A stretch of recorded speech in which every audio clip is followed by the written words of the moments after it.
Okay guys, today I'll be continuing my introduction to Mitsurugi series. Previously I covered the pure version, and today I will show you two different options for Fiendsmith Mitsurugi.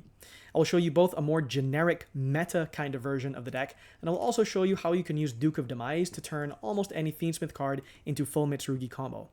If you're new to my introduction series, instead of focusing on combos, and I will show you a Duke of Demise combo, I try to instead talk about what is the game plan? What is the deck theory behind this archetype? What are you trying to achieve? So you can get your combos off of a million other channels on YouTube, but I'm only going to show you one in this video. Okay, so let's get started. I want to talk about why Mitsurugi changes a little bit with the Fiendsmith cards, aside from the fact that you can bridge into them through Duke of Demise, and how you can think about layers differently in your game plan, and how cards like Murakumo fit very well into a strategy that tries to add more layers to your game plan and lose less to single blowout cards. So, first of all, let's talk about Murakumo. This is, in my opinion, the most classic, typical, representative card in the entire archetype. This card's strongest effect is the Raigeki effect. And the thing that makes this strong is that you can choose when you are going to Raigeki your opponent's field. There are cards like Prayers, for example, that can bring back your Murakumo out of turn and then Raigeki your opponent's field at a time that's very inconvenient for them. But if you are relying on something like a single Prayers to resolve to bring back your Murakumo, the Raigeki can be quite telegraphed, and your opponent will obviously know, depending on what their hand looks like, when you're going to use the Raigeki effect, and they can play around it to suit. So one of the useful things that the Fiendsmith deck offers you is other types of layers that give you more options on how to respond to your opponent's plays before being forced to use your Raigeki effect. There's a very big difference in your opponent playing into your board if your only way to remove their monsters is Prayers into Murakumo, for example, for the sake of simplicity, versus you also have a Paradise set up in grave because you have the Lacrima and the Requiem in rotation, and you might also just dump a Desiree and send something instead.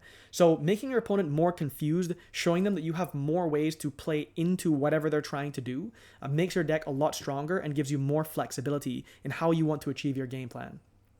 So if we look at the ratios, because we're talking about the game plan a little bit here, but the ratios have to change as a consequence of the game plan.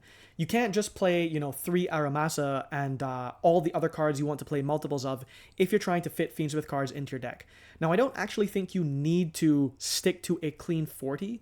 It is generally more useful in decks that prefer to draw combinations of cards, for example, like a Mitsurugi Ritual in combination with a Habakiri or a Murakumo or a Futsu, to stay as close to 40 as possible.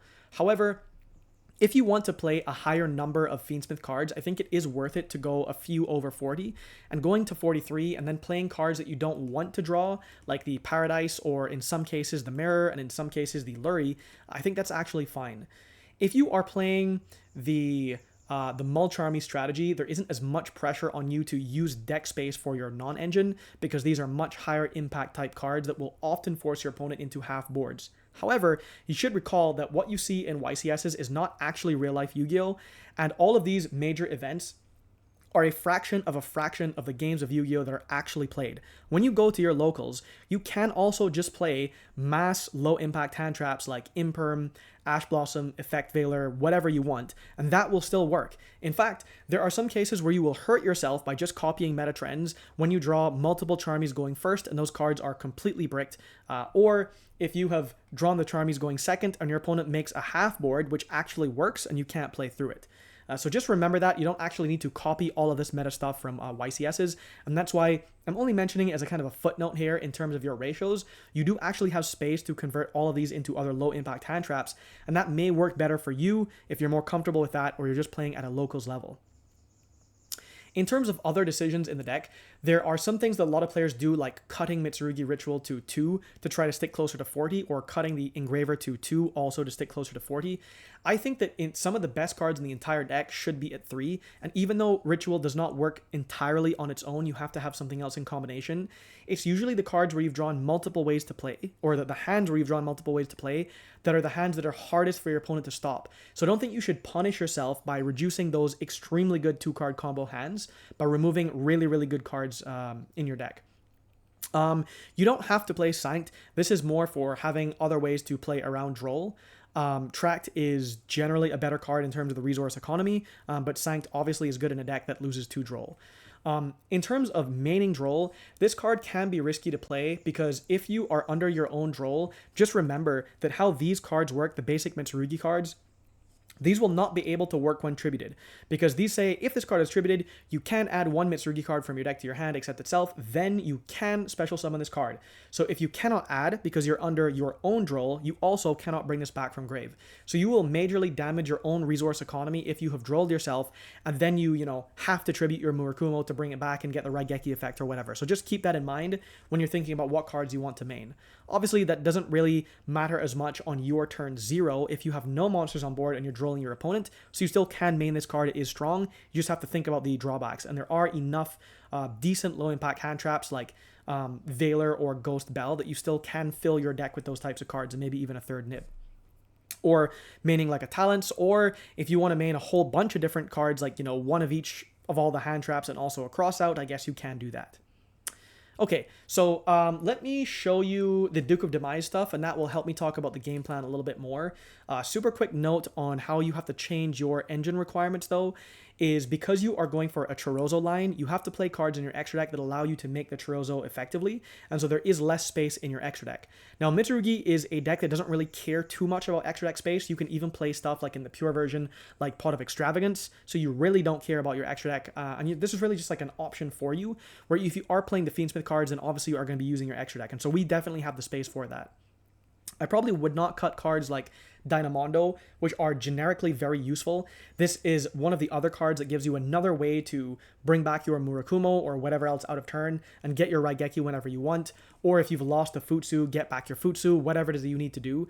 This is a super flexible card, and I would not cut this if you're thinking about what else you should cut. The Desiree, even though you don't really want to make this card in most cases, is very important in terms of layers because Paradise is a basic part of the Fiendsmith game plan in this deck. Abao is also optional, but I'll show you in the combo why you may want to consider playing her. Okay, so let me go to the replay and show you the Duke combo. So here we're going to start with just the Fiendsmith Engraver. This also works with Tract, but here I'm starting with Engraver.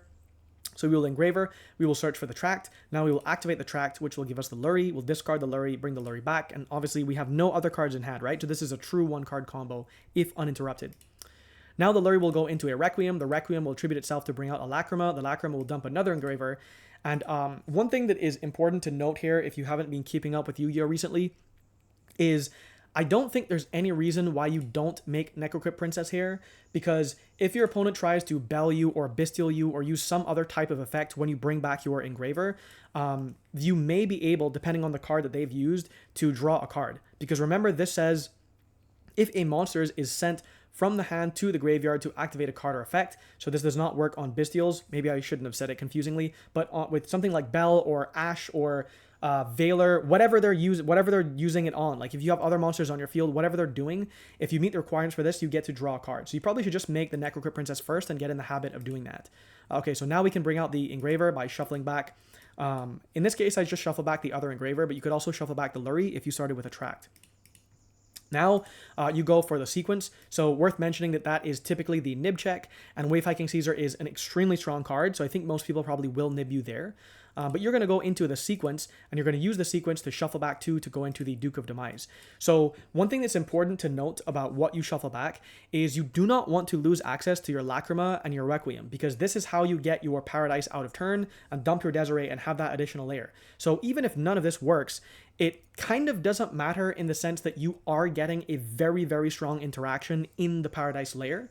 You being able to resolve everything is really just a bonus, because in real Yu-Gi-Oh! Obviously you don't get to play the way that you want. So you want to set stuff up along the way to achieve your game plan. Okay, so now we can turn the Duke of Demise and the sequence into a dark. And this may look extremely confusing and totally suboptimal to you, but the reason that we're doing this is we can use, so this card says, you can banish this card from your graveyard, target a level 4 or higher fiend or zombie monster in your graveyard, add it to your hand. So if we banish the Demise from our grave to add the Lacrima back to our hand, this is in the scenario where we have not drawn access to our Mitsurugi engine. And so we have not normal summoned either. So we can use our normal summon on the Lacrima, and now we can equip the sequence. So because we have equipped the sequence, we have a monster on field, we have a spellcaster here, and we have a monster card in the spell and trap zone. So we can now contact fuse into Chorozo because we have the dark and the monster card in the spell and trap zone. the spellcaster monster in the dark, and Fusion Synchro XYZ or Link monster. So this is the Link monster card, and the dark is the spellcaster. So now we have 2 level 4s on field, and we can go into King of the Feral Imps. Now, another thing to note here is if they're going to Imperm, Veiler, Nib, whatever you hear, because they did not do it before, you always want to use the Lacrima as cost, because even if this is negated, they cannot stop you from paying the cost. So you're always going to detach the Lacrima, remember, because wherever you get stopped, you always wanted to have set up so that you have the Lacrima and the Requiem for the Paradise layer, and you also have the benefit of the fact that your Engraver is going to be another push on the Crackback, because you can shuffle back the sequence, bring out the Engraver, and now you have half of a Chaos Angel or whatever it is you're trying to do. Anyhow, if the King of the Feral Imps resolves, you can now search for a Habakiri, and you can do whatever 1-card combo you want from here, but I will show you one particular flavor of it that you can do. So here the Habakiri can reveal itself to bring out the Sagi and tribute the Sagi. Obviously, you tribute the Sagi you bring out because you don't want the Sagi to stay on field tributing your king, and then you get impermed or veilered on the Sagi, and then you're looking super stupid, drooling on your shirt. So instead, you're going to tribute the Sagi. The Sagi will now trigger when tributed and search for the Mitsurugi ritual. So the ritual now can summon the Habakiri from hand by dumping the Kusanagi and the Aramasa, and this is kind of like an obvious sequence here, where you add back the ritual with the Kusanagi, and you add whatever the other monster is you want to add with the Aramasa. So now you can Mitsurugi Ritual again, and you contribute the properly summoned Habakiri, which is important because it will come back, and now you can bring out your other blank Mitsurugi Ritual from deck. So you always want to have, ideally, the Murokumo and the Futsu in rotation, so that you have all 3 of your rituals correctly summoned at a given time, and whether you link them off and leave them in the grave later is not really important, as long as you have a way to bring them back, for example, off of our prayers, or off of a Dino Mondo, or off of like an Abao. So now that we have resolved the Habakiri, so we get to search for our prayers, because we need our prayers, and now we have 2 level 8s on field. There, of course, are different routes you can go here. You could make a rank 8, for example, and you have your prayers to bring back the material you detach. But another option is we can use the prayers here, because we haven't used our Murokumo Tribute to Search effect, and get the other blank in rotation. So we have access to all of the Mitsurugi rituals this way, and then the Murokumo will be able to search and then bring itself out. Whenever you are using prayers, in this case, I'm using it for a body, you always want to make sure you get back a prayers. You never want to end your turn without a prayers, because this is what allows your Mitsurugi engine to be layered, so that you can bring back your Murokumo or your Futsu or whatever, whenever you want, whatever happens on field. So usually, and what I showed in the pure version, is that you will often try your best to go for a Evil Swarm Nightmare with 2 level 4 dark monsters. In this particular play, if you had to use your normal summon on the Lacrima, and so you can only get half of an Evil Swarm Nightmare, you're not going to be going for that. But another option is you can instead go into an IP Masquerena, if this is something that you want to have in rotation, and then you can put a Fiend monster on board so that you can summon the Abao. Because remember, the Abao requires 2+ monsters, including a Fiend monster. So even though we didn't go through the Closed Heaven, we're still making the Closed Heaven with 2 effect monsters just to meet the requirements for Abao. Now, this is not mandatory. There are lots of other things you can do with these bodies, but I'm just showing that you're going to have yet another layer with the Abao, so even if your prayers fizzles, you're going to be able to Abao and bring back your Murokumo or whatever. So now you could, for example, Abao, pitch a blank whatever you searched or whatever other card you drew to bring back your Masquerena, because you want the Abao to be able to bring something else out on your opponent's turn, like the Murokumo if your prayers is fizzled or whatever. They probably would have nibbed you already, because you've passed a lot of nib checkpoints, like not just the Wave High King Caesar, but you've passed other points where they maybe wouldn't want the Feral Imps to resolve or whatever, so they probably won't nib you here. But if you do think that they may have nib, then you do not use this card, you just leave it, and if they nib, then you can use the effect, banish it till the end phase so you get it back, and then whatever you bring out will be tributed by the nib. Okay, so now you can set your prayers. You have your blank in hand that you searched, which, you can't just ritual summon right now unless you're playing Magatama, which is, I don't think as good if you're not playing the pure version. And now when your opponent goes to play, you'll see that you have the fully live Abao to bring back, for example, a Murokumo. You also have access to the prayers to bring back a Murokumo if the other one doesn't work, so you have an insurance policy. You also have access to the Lacrima and the Requiem to get your Paradise set up. If everything goes according to plan, then your Abao basically gets to become an engine card, and you can bring back like a Kusanagi or an Aramasa, a Sagi, whatever, to get more resources in rotation, and you can still go into, like a Little Knight or whatever with your Masquerena. So that's the basic idea with the Duke of Demise stuff, showing you some options that you can choose if you are playing that. Some last thoughts here in terms of the game plan is try to make your opponent have to think harder is my biggest advice. And that's why I think adding engines together that both bridge into each other, or at least it bridges one way Fiendsmith to Mitsurugi, as well as are just generically strong, are additionally useful the more confused you can make your opponent. And so the more you can use layers, the better you'll be able to confuse your opponent. Also, keep in mind that Chaos Angel being light and dark is reasonable in this deck because you have the dark level 4s in the Mitsurugi stuff, and then you have the light level 6 in the Fiendsmith Engraver. So this card is definitely strong, and even though your extra deck is pretty flexible, you probably should play this card. Okay, I think that about covers it for this video. I probably will do the Ryzeal version next. If you have any suggestions, please let me know. If you want to join the Discord, the link will also be in the description. Feel free to do so. By the way, if you want to @ me in the Discord, please feel free to do so because I am active there. If you DM me, I don't ever see those messages, so don't do that. Just @ me. Okay, thanks for watching.